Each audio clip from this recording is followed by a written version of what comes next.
Okay, then we're gonna do something very interesting. This is a clip of my friend Am, and she's somewhere in the mountains of Chiang Mai, Thailand. And this shot, as you can see, is very underexposed, but it's actually intentional because I wanted to hold the highlight on the sky. So this is actually exposed to the right. So it means that the sky is not clipping, though even though it's exposed to the right, the main subject is well underexposed still. Okay, so let's see what we can do with this. First of all, this is Cinedy, so let's do this basic process of turning it into Vlog.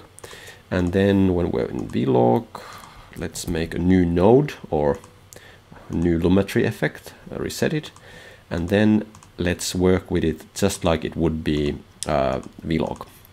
So gamut to film and gamma, and whoa, this is way too dark. Let's pump up the shadows way much, and I want to bring the highlights down as well, something like this. And then let's work with the skin tones, and I'm just gonna use my eyes this time and not even using a reference for this. Let's have it somewhere there, that's okay. And now let's see what we're gonna do to enhance this footage. And I don't know how to do this in Final Cut Pro, but in DaVinci Resolve you can probably do this. In Premiere there is this effect called shadow. Let me find a shadow highlight. Here, shadow highlight, and this is like a magic tool.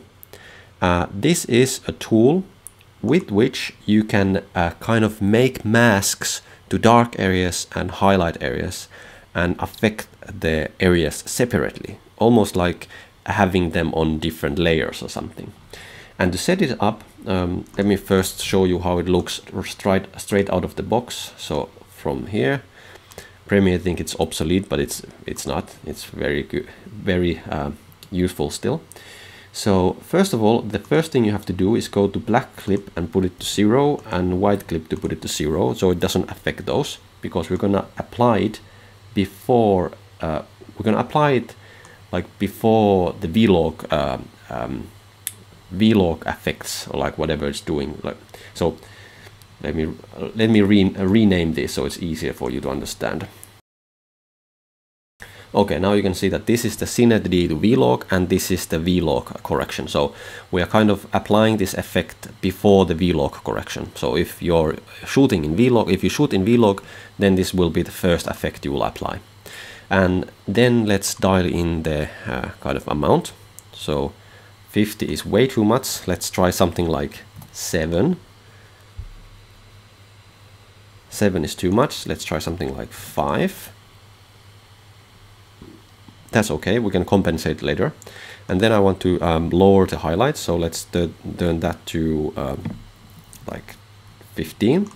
And actually we can, here in the more options, there is this option to kind of restrict the range. So let's put this down a bit. Let me play around with the settings just for a second.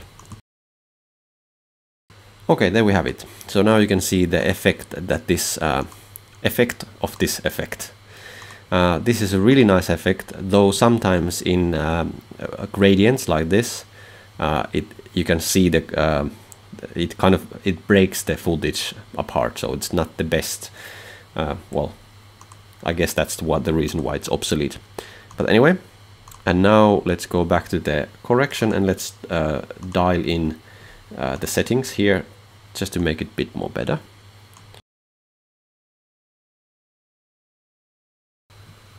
Yeah, okay. That's our what we were able to do to the footage using the shadow and highlight effect. And now if we zoom in, you will see that there is a lot of noise because we brought up the shadows so much. So there's a lot of color noise and all kind of annoying things. So then I'm gonna apply a reduced noise effect. This is from Neat Video. This is a really nice effect, though it makes the processing very slow, but this will take like 90% of the noise away from the image.